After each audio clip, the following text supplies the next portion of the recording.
Among the many issues that this truck has that I'm working through, one sort of not super critical one is the stereo is just terrible. This thing, it doesn't work basically, and I don't like it. So I ordered a new one, and I am going to swap this out. So here's the back of the radio. I just pulled it out. There's two connections essentially on the back. One of them, the one on the left, the black cable, is for the antenna, and that's just sort of a friction connector. You can just pull that out. Okay, so I have the radio down here. So the other connector is this one that has a bunch of wires in it, and this brings the power into the radio and connects to the speakers for the audio output. And so if you follow all these wires, you end up with these two large connectors here. And the main thing that I'm happy about is that the wiring in the vehicle, which is on the other side of these connectors, that all looks like it hasn't been messed with. When people don't know what they're doing and they're trying to install a radio, you can end up with somebody cutting into these wires, and then it just makes things a real pain when you're trying to change to a new radio. Since this wiring looks all right, I think that this won't be that difficult of a job. So I'm going to disconnect these two connectors and then go into the garage. So the general concept is that the stereo comes with this connector here and these wires, and then they end. Normally they would end like, yeah, they end right here. Then, depending on your vehicle, you buy this part out to here. This part is going to be different for each vehicle. And so when you're doing the installation, you need to connect this part to this part.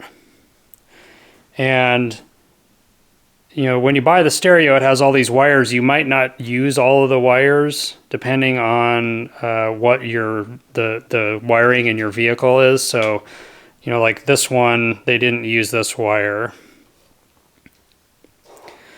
Different cars have different capabilities.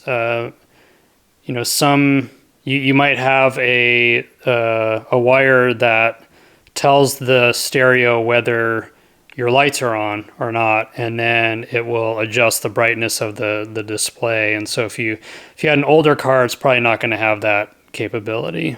Now you can see right here where they join these wires together. These are all wrapped in electrical tape. So whoever did this didn't really know the right way to do it. To me, this just looks like an amateur job. Normally, you should use heat shrink tubing around these connections, which is the way that I'm going to do it when I put the new radio in. So this doesn't really matter to me because all this stuff is going to get thrown. This is all going to be thrown out. I'm just glad that it didn't look like there was any of this kind of substandard work done on the wires that are attached to the vehicle. Took off some of that electrical tape, and so here you can see that whoever did this had no idea how you're supposed to do a stereo installation.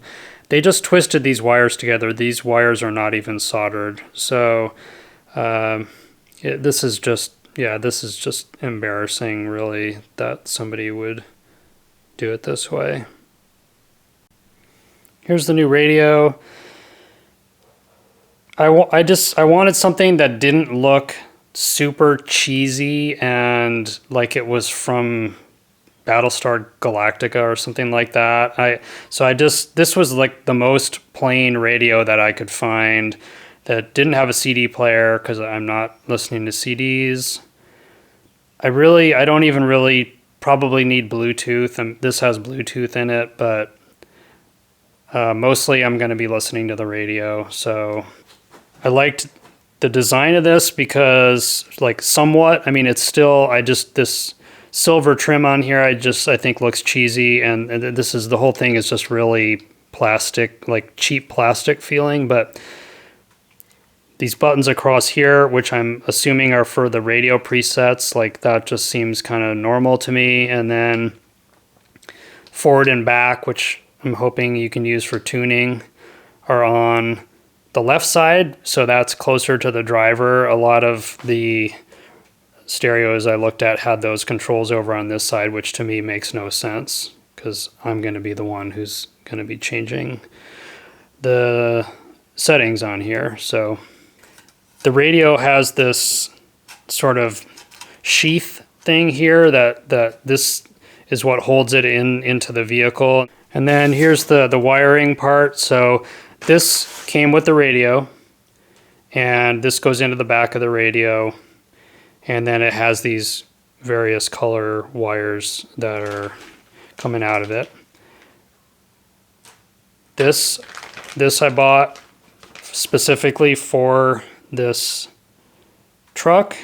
It's a 96 Ford F-350, so this is the 86 to 97 Ford, and you might recognize from in the truck it has these two connectors here.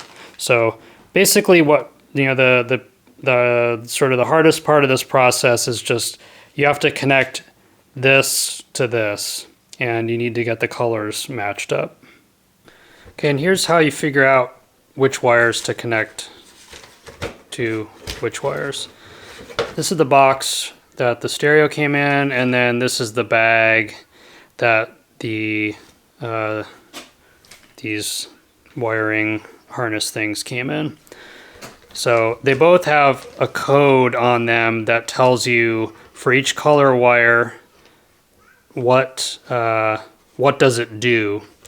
So I just looked at these and I looked at these, and somehow all the colors match up. So purple gets connected to purple, yellow gets connected to yellow, etc.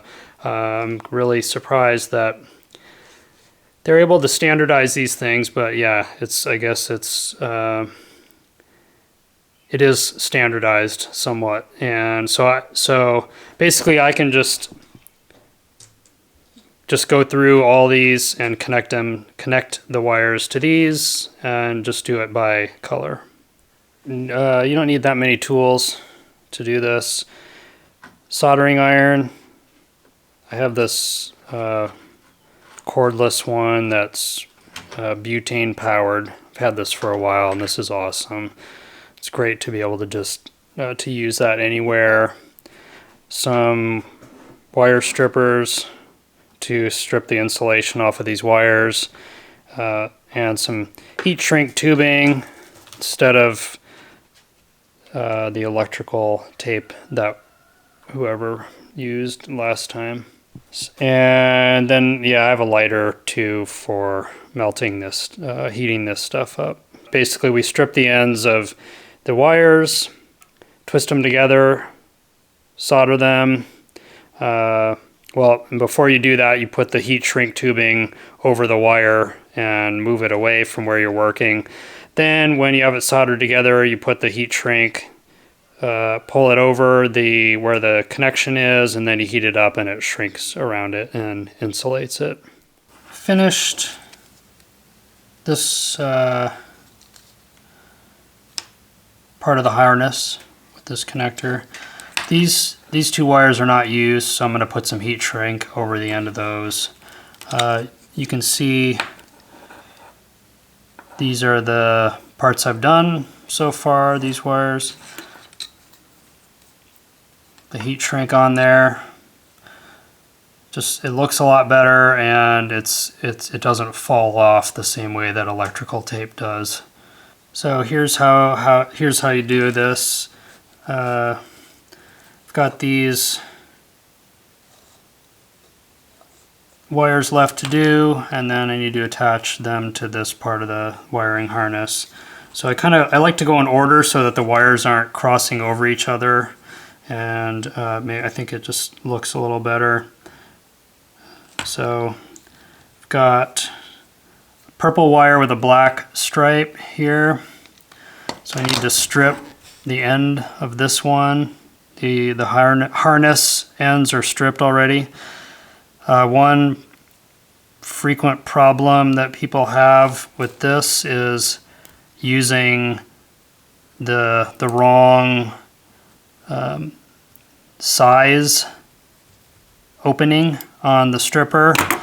If you use an opening that's too small, you're going to end up cutting some of the wire strands, and there's hardly any wires in these, the individual strands. They're very thin, so you don't want to cut any of the conductors in there.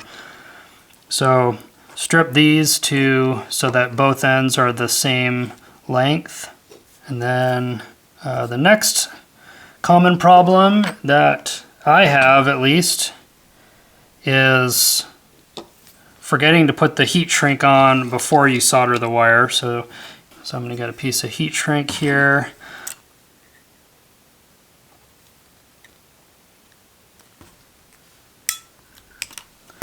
And you want to cut it so that it's going to be long enough to completely cover the stripped parts of the wire. So we're doing these purple with black. Slide that down away from the part that's going to heat up. Twist these bare wire ends individually, and then twist the two ends together. Want to have a nice strong connection there between those two wires when we solder it.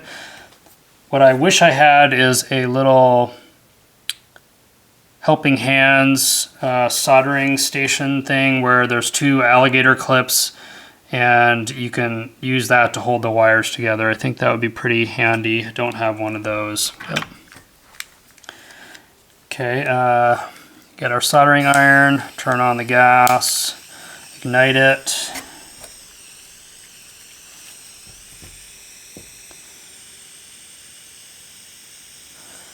Letting this heat up. Then we want to heat up the wires. Another problem that you might have when you're soldering is a cold solder joint. You don't want to just put the hot solder onto cold wires, so you need to let the wires heat up. And do that, and then flow the solder onto there. Make sure there's enough, but I don't want a huge amount.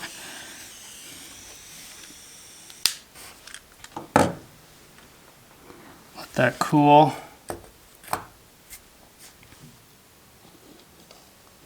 Okay, so that's covered all the way around with solder, and it's flowed through there. It should be strong. Then we slide up the heat shrink, get it over the joint, centered on there, and cigarette lighter. You can heat this with a heat gun. It's probably better, but this works. And that shrinks down around there, and it's on there solid. So now just got to do that for the rest of these wires. All right, I just finished the wiring harness. This, I think, is good. I put these unused wires, put some heat shrink around them after bending them over. That way you don't have weird connection issues, like if I don't know if there's going to be any electricity going through these, but it just prevents weirdness. And then, yeah, we've got all these joined and soldered and with heat shrink around them. So I'll probably put a cable tie around this just to kind of keep it organized, but that is ready. I don't understand why somebody would bother doing a project like this the way that the old radio was installed. You know, if you're going to take the time, I mean, I'm assuming someone did that themselves.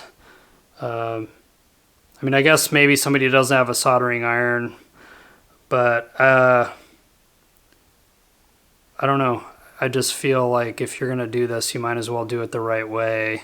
And then you're not going to be driving down the road and then all of a sudden, you know, one of your speakers is cutting out and you're trying to figure out what's going on. It's just saves a lot of annoyance later to do something like this. And, you know, like, well, I don't know, why not take some pride in what you're doing? So really all that's left in this installation is I need to take out this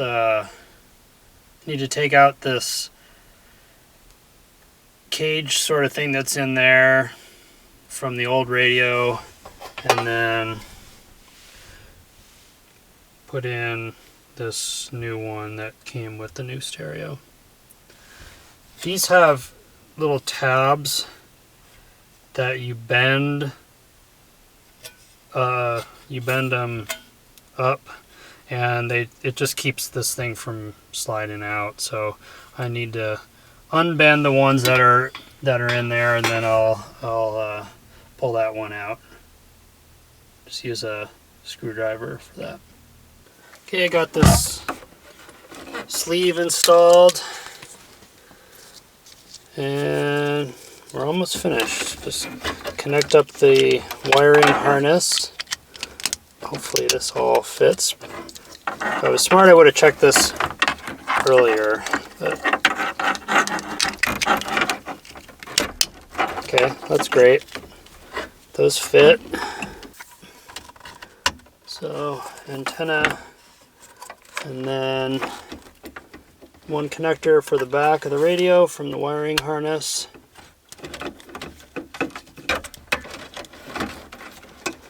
Feed this stuff in.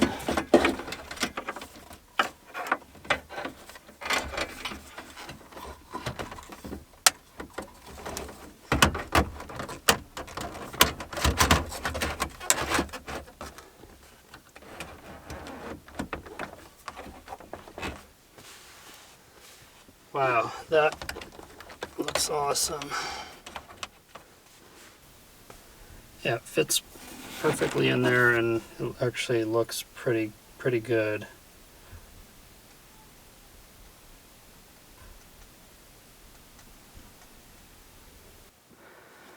Radio's installed.